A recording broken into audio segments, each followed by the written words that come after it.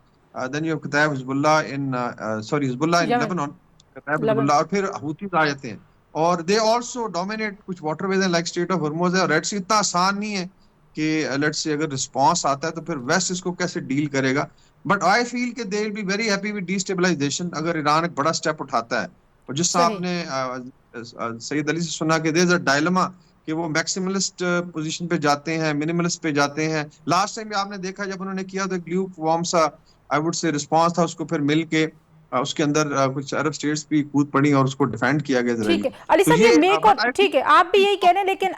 علی صاحب یہ میک اور بریک کی سچویشن پہ جب سچویشن چلی جائے گی, ظاہر ہے جب آپ ایکسٹریم پوزیشنز لے لیں گے اور ایک کی سالمیت کو نہ ماننا اور دوسرے کی سالمیت کے لیے ضروری ہو جائے گا, تو پھر ظاہر ہے اس سے تو خطہ ڈیسٹیبلائز ہی ہوگا نا, اس سے تو آپ کو کوئی وے آؤٹ تو نظر نہیں آتا. لیکن آپ کو لگتا ہے کہ جو ٹاکس والا چیپٹر چل رہا ہے, جو ممالک وہاں پہ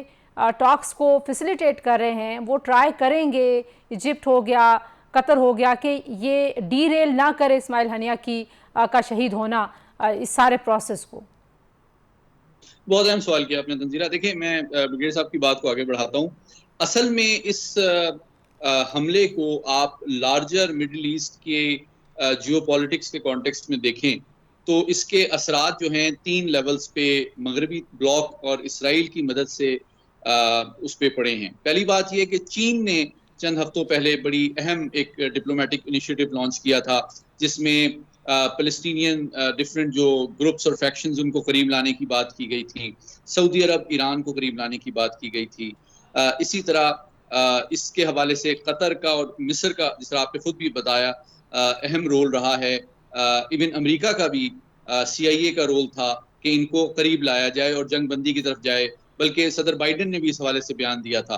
لیکن اب اس حملے کے بعد میں سمجھتا ہوں کہ وہ ممالک جو کہ اسرائیل اور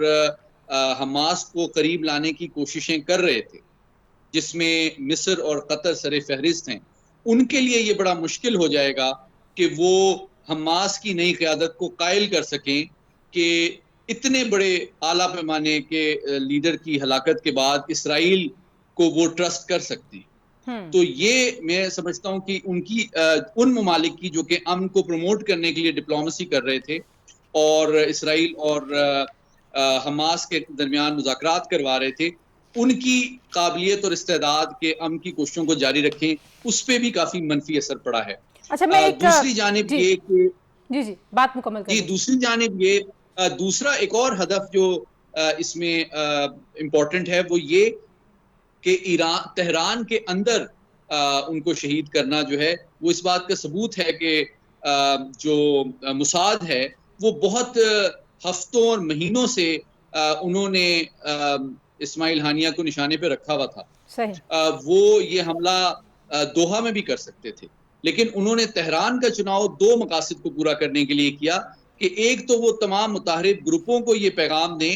کہ جس ملک کے پشت پناہی پہ آپ ہم سے لڑ رہے ہیں، ہم اس ملک کے دارالحکومت میں بھی آپ کو مار سکتے ہیں، تو ان کے اوپر زیادہ تکیہ نہ کریں۔ اور دوسرا ٹارگٹ یہ تھا کہ IRGC سیکیورٹی پرووائڈ کرتی ہے پاسداران انقلاب اس اسٹیٹ گیسٹ ہاؤس کو جہاں ہانیہ صاحب ٹھہرا کرتے تھے، اور انہوں نے 4 دفعہ ایران کا دورہ کیا ہے جب سے یہ کانفلکٹ شروع ہوا ہے۔ تو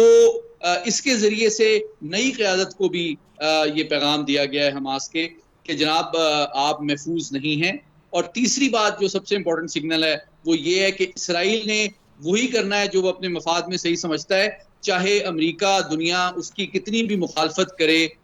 وہ اپنے حریفوں کو قتل کرنے کی، اساسینیٹ کرنے کی جو 50 سالہ پرانی تاریخ اور اس کی جو طرز عمل ہے اس کو چینج کرنے کے لیے تیار نہیں ہے۔ ٹھیک ہے جی، یہاں پہ ظاہر ہے یہ ایک بڑا اہم موضوع، ہم کوشش کریں گے کہ مزید اس پہ آپ دونوں سے بات کر سکیں، لیکن ایک اور بہت اہم معاملہ آج حکومت پاکستان نے ایک فیصلہ کیا ہے ریاست کے بہاف پہ۔ یہ فیصلہ کیا ہے، اس کی ڈیٹیلز کیا ہے؟ بہت ہی اہم معاملہ ہے مسنگ پرسنز کا۔ آپ کو پتہ ہے کہ مسنگ پرسنز کے ارد گرد کتنی زیادہ کانسپریسیز ہیں، کتنی پالیٹکس ہے، کتنی ایکسپلائٹیشن ہے۔ بریک کے بعد اس پہ بات کرتے ہیں، ہمارے ساتھ رہیے۔ پروگرام میں ایک بار پھر آپ کو خوش آمدید کہتے ہیں جی۔ 1000 مسنگ پرسنز، 2600 کچھ مسنگ پرسنز ہیں جن کے کیسز ابھی تک ریزالو نہیں ہوئے پاکستان میں، اور اگر دنیا کے دوسرے ممالک میں دیکھا جائے تو وہاں پہ یہ نمبر لاکھوں میں ہے، یعنی کہ انڈیا میں 3,47,000 مسنگ پرسنز ہیں۔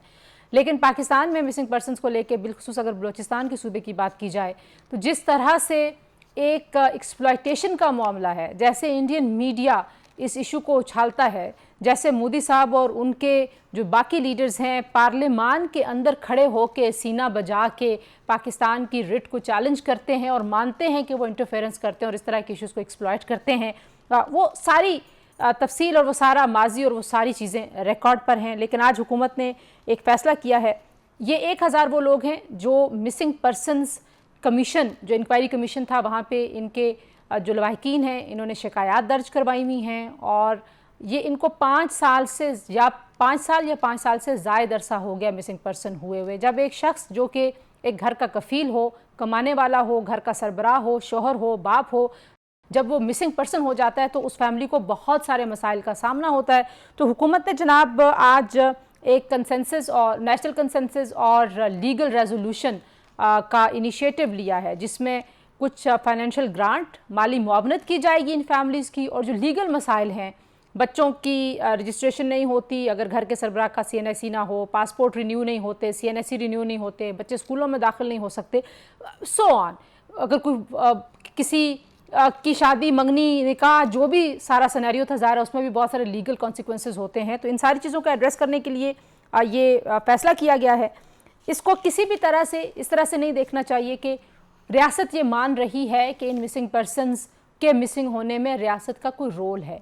یہ ان کی مالی معاونت کی جا رہی ہے، کیونکہ ان فیملیز کا کوئی قصور نہیں ہے جو سالوں سے ان لوگوں کی تلاش میں در بدر دھکے کھا رہے ہیں، اور ریاست کہتی ہے، ریاست کا یہ کہنا ہے، ماننا ہے کہ ہم اپنے تمام ریسورسز کو بروئے کار لا رہے ہیں ان کو ڈھونڈنے کے لیے۔ بریگیڈیئر صاحب، کس طرح سے آپ اس سارے انیشیٹو کو دیکھتے ہیں، اور آپ کو کیا لگتا ہے کہ جتنی ایکسپلائٹیشن اور جتنی انٹرنیشنل پراکسیز کی پالیٹکس ہے around this missing persons issues in Pakistan, اس پہ کیسے دیکھا جائے گا اس انیشیٹو کو، جو کہ ایک بہت اچھا انیشیٹو ہے اپیرنٹلی؟ جی آئی تھنک ایک تو آپ نے اچھا کیا ڈیٹا دے دیا کہ باقی ریجن میں کیا ہے، لائک سری لنکا میں 22,000 ہے، بھارت میں 3.5 لاکھ ہے، اور اس کے اندر اگر مقبوضہ کشمیر دیکھیں تو I think it is 25 to 30,000 ہے صرف ایک ریاست میں۔ اس امریکہ میں آئی تھنک 300,000 پلس ہے۔ تو ایک تو اگر کمپیریٹیو انالیسس کریں تو مطلب یہ نہیں ہے کہ ہم کوئی let's see we are doing something extraordinary, لیکن comparative Pakistan is much better. اس میں اگر آپ دیکھیں ابھی 2200 سم تھنگ اور پھر 500 ہے جو